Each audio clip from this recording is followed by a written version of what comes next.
All right, it's 59 degrees Fahrenheit or 14 degrees Celsius.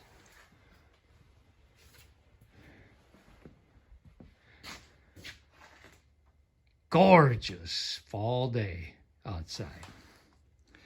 Okay, the grinder that isn't project. I got the bracket all built, welded up, got the overhead line shaft frame assembly, cast iron frame assembly, temporarily bolted back up. I put the shaft and the belt pulley and the grinder back on it to check clearances. And we are good. We may be just a little tight right here. Got about a 1/4 inch gap here, which is good because the crown on this wheel ain't the greatest anymore, so there'll probably be a little bit of fishtailing on the belt pulley. This will help captivate the belt pulley on this side. I may have to rig up something like that to keep it from slipping off on this side, because the deck on the pump jack trailer is a little uneven, and when I bolt this all down, it could catty wampus one way or the other and create havoc in trying to keep this belt aligned on here. I got a little Gorilla Glob weld here I'll probably have to grind flat. Well, actually, that's below where the belt is. That shouldn't interfere with the belt. But the main topic here is a little more bracing. In the last video, I talked about some kind of a gusset and then had a little interference with the line shaft bracket extending beyond the edge of this a little bit on both sides. And I mentioned in the last video, I'd like to hear ideas from other viewers. Well, my pal Jan Kotza in South Africa, he said, you know, Matt, it's probably good as is. Considering I'm running a 1.5 to 2.5 horsepower engine to power this, the RPMs are going to be low, so and it's a belt drive, so there shouldn't be a whole lot of lateral force going that way on the belt. So the tension on this in that direction should be minimal.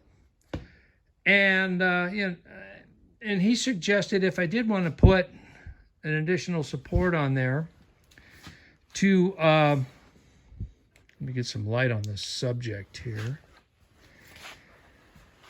I could attach something across here and then run a diagonal brace up the middle and attach to the bottom plate here, weld something on there. Joey Collins from Mill Creek Fab Shop suggested the same thing. And that is a very viable consideration. The only concern I have about that idea with a center support, well, actually, that Jan suggested that, Joey suggested one on each side, which would counteract any twisting in this direction. Both very viable ideas, and I'm looking at that. I also came up with cutting out some flat stock. I got a little cardboard cheater here, something like that, and it misses that piece of cast iron sticking out there. That kind of adds a somewhat decorative element to it. The only problem is the way that's arched, any downward force that way and that way, it doesn't really do anything about that. Again, those forces will be minimal, but still. So I'm thinking, well, if I go this route, do it this way instead. Still got the arch in reverse. Now I've got strength both down and lateral that way by adding a gusset like this. So that's what I'm looking at right now. Haven't made up my mind yet. A third option is a truss over the top with more framework coming up like this and a truss coming this way. I don't want to get too carried away with that. That's a lot more fabricating, which I really think is not that necessary. So, yeah. Let's see which way I go. I neglected to show the clearance on this side with the grinder wheel, and I'm good. And I was shooting for about 4 inches above the deck to the bottom of the grinding wheel, and nailed it. So I haven't forgotten everything I learned in my sheet metal layout days in the shipyard. I tell you what, man, we would go out on the ships, and there was nothing square and plumb and true, you know. I mean, it's a warship designed for ocean, not a stationary building, you know.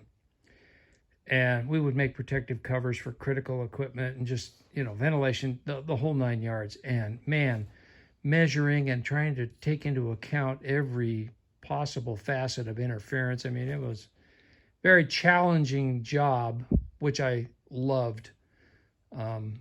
Yeah, really cool. Anyway, I digress. We've got clearance, good clearance on the belt pulley and on the grinding wheel. Vernon, the Missouri old timer, he suggested Fastenal to get square-headed bolts and nuts. He checked their website and they got them. And I really appreciate, Vernon, if you're watching, I really appreciate that, because I spaced out. I didn't even think about checking with the fastener companies. Our local fastener, Fastenal, closed down during COVID, but I'm sure I can order them online, so I will definitely check them out. Bill Cameron from Edge of Eternity chimed in on the video, you know, and he was talking about, jokingly, he says he liked to use wrenches as hammers too. And that instantly lit my light bulb when I saw his comment about using wrenches as hammers. I've mentioned many times that George, the Shade Tree Fix-It Man, is the one who inspired me to start this YouTube channel a couple years ago. And I've always enjoyed watching George tinkering with his goofy cart, you know, and all of the elements, design elements he put into that. And one of those design elements was the use of old wrenches for bracketry and so on and so forth. And when Bill made the comment about using wrenches as hammers, the light bulb went off. And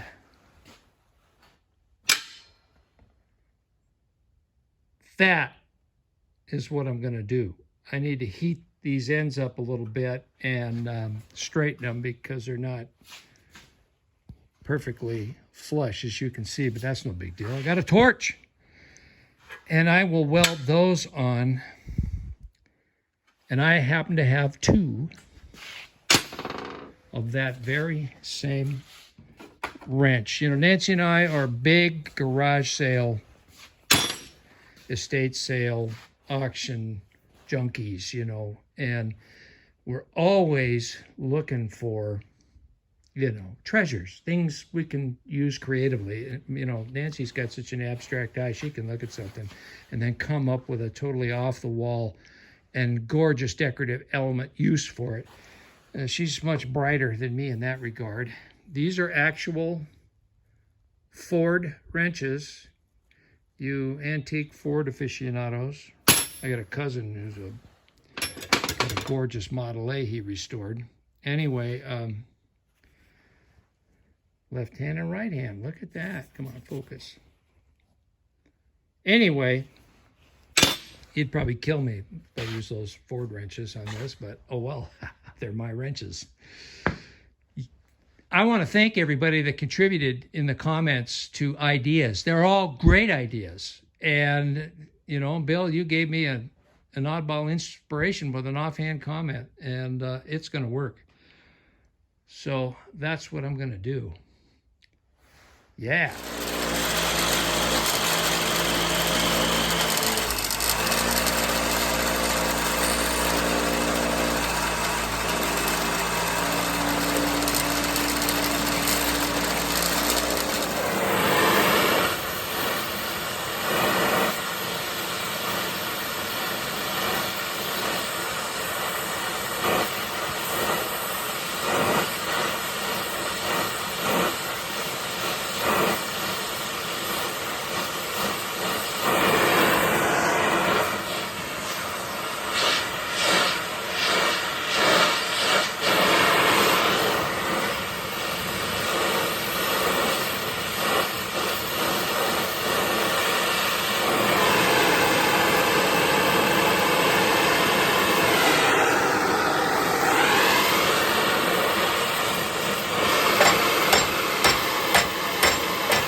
I like it. And those old Ford wrenches are pretty much period correct for the rest of this thing. Or close enough.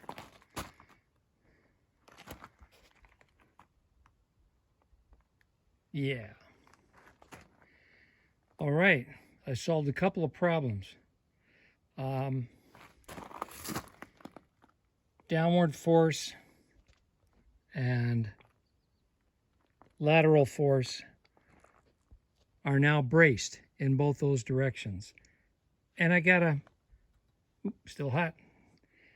I got a decorative element as well. Yeah, I'm happy with it.